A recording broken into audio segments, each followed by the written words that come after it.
Hello friends. Last video में हमने बात की थी बीएमआई की।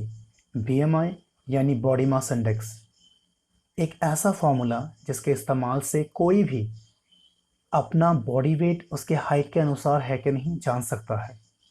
यह दुनिया में सबसे ज़्यादा पॉपुलर मेथड है अपनी हेल्थ कंडीशन को जानने के लिए। बीएमआई इसलिए भी पॉपुलर है क्योंकि ये बहुत ही ज़्यादा सिंपल है। आपको सिर्फ अपना बॉडी वेट और हाइट जानने की आवश्यकता है, लेकिन ये सिंप्लिसिटी ही इसकी सबसे बड़ी कमज़ोरी भी है। BMI, fat percentage, lean muscle mass, bone thickness ऐसे बहुत ही ज़्यादा ज़रूरी एस्पेक्ट्स को अपने अंदर इंक्लूड नहीं करता है, जिसकी वजह से बहुत बार बीएमआई आपकी हेल्थ कंडीशन को जस्टिफाई नहीं करती है। स्क्रीन पे 4 अलग अलग इवेंट्स के एथलीट्स के फ़ोटोज़ हैं, और यहाँ पर एक चीज़ ध्यान देनी है कि डब्ल्यूएचओ के द्वारा जो बताया जाता है कि आपका बीएमआई अप्रॉक्सीमेटली 22 होना चाहिए, ये यहाँ पे अप्लाई नहीं हो रहा है। पहली पिक है रायन क्राउज़र की। रायन क्राउज़र 2016 रियो ओलंपिक्स में गोल्ड मेडलिस्ट थे शॉट पुट में। इनका हाइट है 201 सेंटीमीटर और बॉडी वेट है 145 केजीज़। तो इनका बीएमआई होता है 35.9, यानी ये ओबेसिटी के क्लास 2 में है। दूसरी पिक है मामदोआ एल्सपाई की। बॉडी बिल्डिंग के सबसे बड़े कॉन्टेस्ट मिस्टर ओलंपिया में ये रनर अप रह चुके हैं। इनका हाइट है 178 सेंटीमीटर और बॉडी वेट है 140 केजीज़, और इनका बीएमआई आता है 44.2, यानी ओबेसिटी के क्लास 3 में आते हैं ये। तीसरी पिक है 5000 और 10,000 मीटर के सबसे महान एथलीट मो फराह की। 2012 और 16 के ओलंपिक्स में इनको गोल्ड मेडल 5000 और 10,000 दोनों इवेंट में मिले थे। इनकी हाइट है 178 सेंटीमीटर और बॉडी वेट है 58 केजीज़। तो इनका बीएमआई बनता है 18.9, यानी अगर ये 0.4 नीचे आ जाए तो ये अंडरवेट के पास आ जाएंगे। आखिरी पिक है यहाँ पे मार्टिन लाइसिस की। मार्टिन लाइसिस 2019 के वर्ल्ड स्ट्रॉन्गेस्ट मैन कंपटीशन के विनर है। इनका बॉडी वेट 150 केजीज़ है और हाइट है 189 सेंटीमीटर। इनका बीएमआई 42 आता है, यानी ये भी ओबेसिटी के क्लास 3 में आते हैं। तो यहाँ आप देख सकते हैं कि एथलीट्स के केस में बीएमआई का फॉर्मूला अप्लाई नहीं हो पाता है, क्योंकि अगर यहाँ पर हम उनका बीएमआई कंपेयर करें तो किसी का भी बीएमआई 22 पे नहीं आ रहा है। इवन जो प्रेग्नेंट वुमेन हैं उनके केस में भी बीएमआई अप्लाई नहीं किया जा सकता। छोटे बच्चों के केस में भी बीएमआई सीधे अप्लाई नहीं किया जा सकता, वहाँ पे हमें परसेंटाइल प्लस माइनस के केसेस आते हैं। तो यहाँ हम देख सकते हैं कि बीएमआई सिर्फ और सिर्फ एक लेमन पे अप्लाई किया जा सकता है, वहाँ भी fat percentage, lean muscle mass और बोन थिकनेस जैसे ज़रूरी एस्पेक्ट्स इंक्लूड नहीं होते हैं। डब्ल्यूएचओ बताता है कि बीएमआई अकेले फुल प्रूफ नहीं है। अगर ज़्यादा अच्छी तरह से अपने हेल्थ एस्पेक्ट के बारे में जानना है तो हमें बीएमआई के साथ कुछ और भी यूज़ करना ज़रूरी है। तो अगर बीएमआई अकेले कंप्लीट नहीं है तो हम यहाँ पर डब्ल्यूएचआर की मदद ले सकते हैं। वर्ल्ड हेल्थ ऑर्गेनाइजेशन डब्ल्यूएचओ ने खुद बोला है कि डब्ल्यूएचआर यानी waist to hip ratio BMI को कॉम्प्लीमेंट करता है। क्या है वेस्ट टू हिप रेशियो जानते हैं। अगर आप स्क्रीन के डेफिनेशन को देखेंगे तो the waist to hip ratio is a measurement that compares the size of your waist in inches to the size of your hip in inches. The risk for developing heart disease can be estimated using your WHR. बहुत सारे studies है जो कहते हैं कि cardiovascular disease यानी दिल की बीमारियाँ, ऐसी अलग अलग जो बीमारियाँ होती हैं जो हृदय के साथ रिलेटेड है, वहाँ पर देखा जाता है कि जिन लोगों के वेस्ट में मिड सेक्शन में ज़्यादा फैट है उन्हें चांसेस है कि हार्ट की प्रॉब्लम, ओबेसिटी, ब्लड प्रेशर आदि की समस्याएं जो है वो ज़्यादा हो सकती हैं।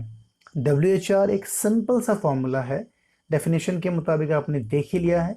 आपको अपना वेस्ट जितना भी मेजरमेंट होता है उसे डिवाइड करना है आपके हिप के मेजरमेंट से। बस उसके द्वारा हम जान सकते हैं कि क्या हमारा जो फैट है वो पेट में ज़्यादा है कि हमारे हिप में ज़्यादा है। तो WHO के अकॉर्डिंग भी BMI को कॉम्प्लीमेंट करता है। तो अब बात आती है कि WHR किस तरह से कैलकुलेट किया जाए। WHR को कैलकुलेट करने के लिए वर्ल्ड हेल्थ ऑर्गेनाइजेशन ने बताया है कि हमें सिर्फ और सिर्फ हिप और वेस्ट की रेशियो चाहिए। वेस्ट को लोकेट करने के लिए WHO ने बोला है कि जो आपकी लास्ट पल्पेबल रिब है वहाँ से जो आपका इलियक क्रेस्ट है, इन दोनों के बीच की मिड पॉइंट को हम वेस्ट कहते हैं। सिंपल भाषा में बोले तो चेस्ट के नीचे और हिप के ऊपर जो सबसे स्मॉलेस्ट एरिया होता है वो आपका वेस्ट होता है। अगर आईने में आप अपने पेट को देखेंगे तो पता चलेगा कि नाभि के ठीक ऊपर आपका स्मॉलेस्ट एरिया लोकेट किया जा सकता है। इसके बाद आता है हिप। हिप यानी जो सबसे लार्जेस्ट एरिया होगा, इसको लोकेट करना बहुत सिंपल है। आपके बटक्स के सबसे लार्जेस्ट एरिया को यहाँ पे हिप माना जाएगा। तो अब बात करते हैं WHR के कैलकुलेशन फॉर्मूला के बारे में। ये बहुत ही सिंपल है, सिर्फ आपको अपने वेस्ट की मेजरमेंट को हिप से डिवाइड करनी है। यानी अगर आपकी वेस्ट 30 इंचेस है तो उसे ऊपर रखना है 30 डिवाइडेड बाय हिप। मान लीजिए आपके हिप है 35, तो जो भी स्कोर निकलेगा वो आपका WHR होगा। यानी waist divided by hip is equal to your WHR।